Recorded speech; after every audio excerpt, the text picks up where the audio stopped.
Welcome to a world with limitless possibilities.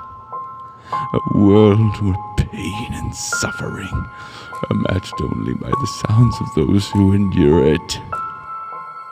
Welcome to your nightmare. Welcome to your nightmare.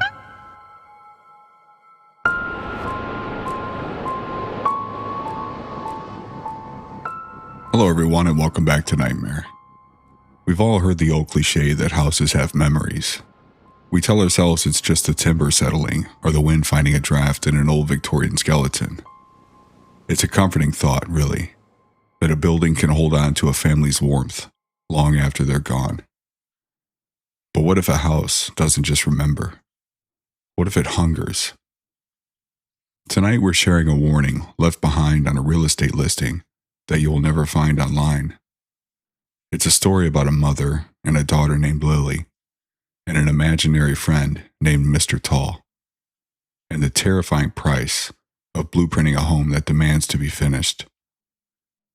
Turn down the lights, lock the doors, and whatever you do, don't look too closely at the walls. Because tonight, we're learning exactly what it feels like to be drawn. This story is called My Daughter's Imaginary Friend Isn't Imaginary. He's teaching her how to draw, and I think he's finishing his masterpiece. Credited to Shameless Detective on Reddit Nosleep.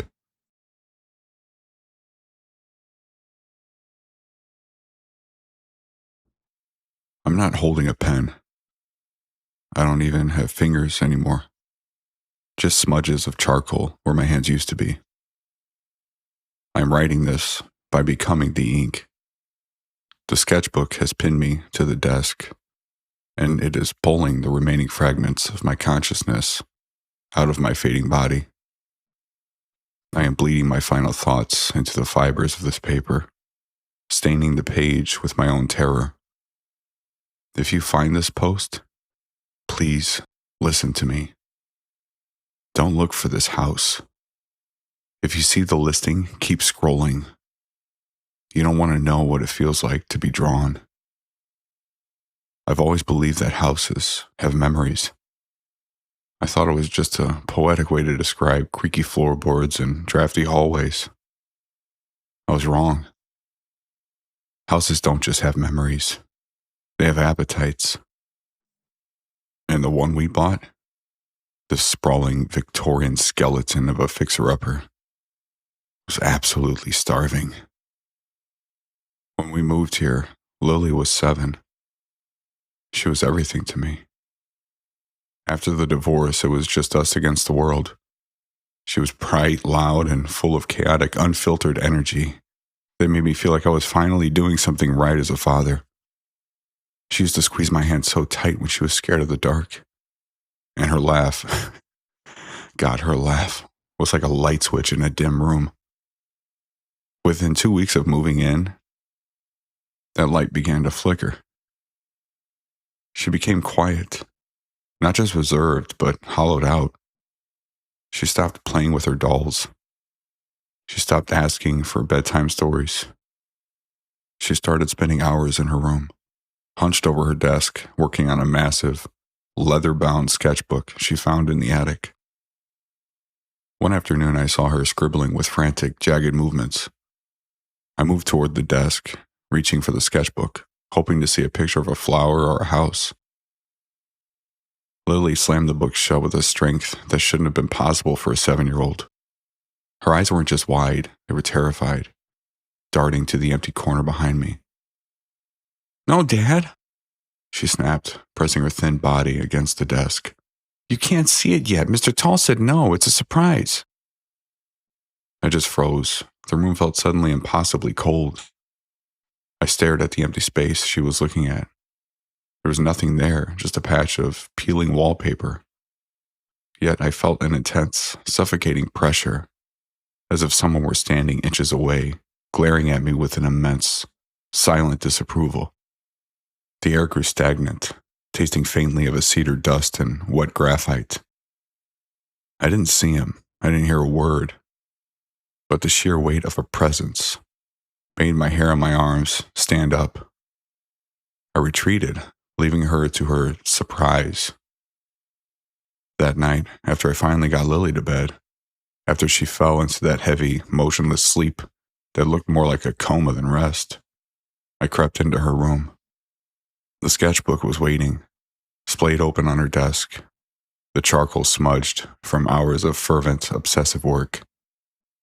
I flipped it open. My stomach dropped through the floor. It wasn't a child's drawing. It was a technical schematic of our living room. It was drafted with the precision of a master architect.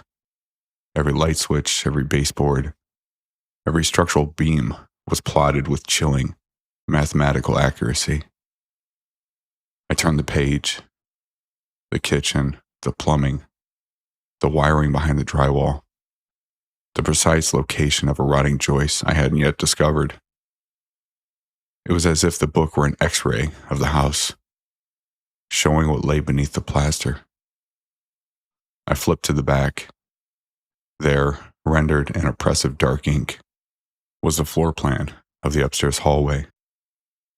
And in the center of the drawing, a large, jagged X marked the spot. I looked down. I was standing in that exact spot, right outside her door. Then the air in the room shattered. It wasn't a sound. It was the feeling of the temperature plunging into the negatives. I looked back at the paper. The ink didn't just bubble. It began to assemble. A figure began to sketch itself into existence on the page. Tall, spindly, with limbs that defied human geometry. As the ink dried, the figure didn't just stay on the page. It bled upward, unfolding into the three-dimensional space of the hallway. I felt a cold, jagged shadow fall over me. I couldn't move. I turned my eyes, just my eyes, and saw him. He was standing directly behind me, towering toward the ceiling, his long gray fingers twitching. He didn't speak.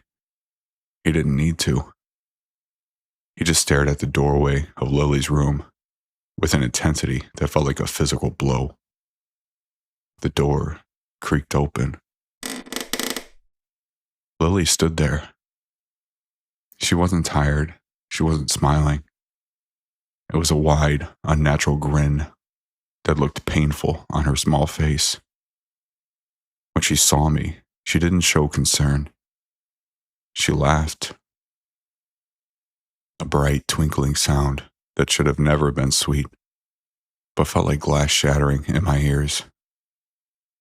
She walked past me, ignoring my silent, paralyzed plea. She went straight to the desk. Mr. Tall leaned down, his elongated, charcoal-smudged hand resting heavily on her shoulder. He didn't look at me. He stared at the blank page, his chest vibrating with a silent, jagged excitement. He pointed to the pencil. Lily picked it up.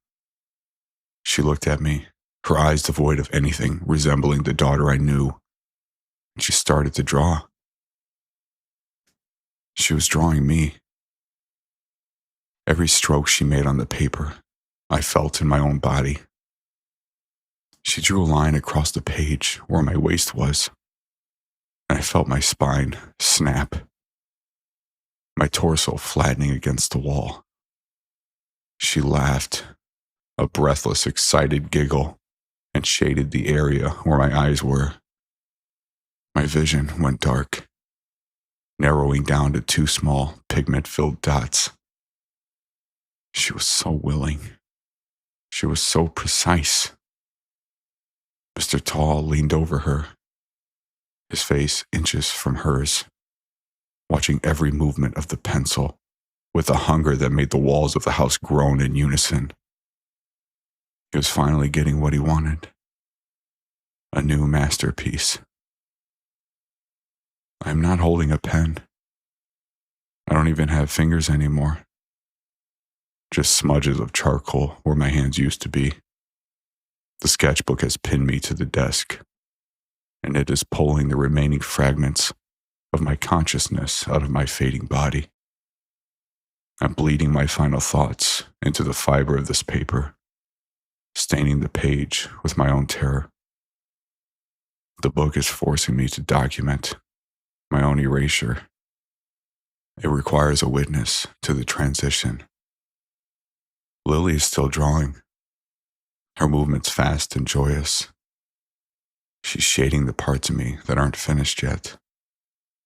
I can feel the lead tip pressing into my skin, carving the lines of my face into the white expanse. I'm almost entirely two-dimensional now. My arms are just lines on a page. My eyes are just dots of pigment. Mr. Tall is standing over us, his chest vibrating with that silent, jagged excitement. He isn't saying a word, but his presence is a scream in my mind. He's watching Lily's hand, and every time she lifts the pencil, I feel a piece of my reality tear away. He's reaching out to close the book, and when he does, I won't be in the hallway anymore. I'll be on the wall, trapped in the sketch, waiting for the next owner to peel back the paper and find me. Please, don't look. If you see the marks, run. You don't want to know what it feels like to be drawn. The pencil is lifting. She's shading my mouth. The darkness is spreading.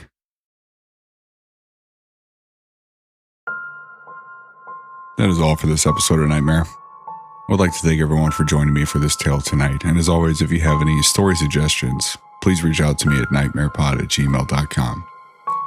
Don't forget to rate and review us on Apple Podcasts and Spotify. And until next time, sleep well.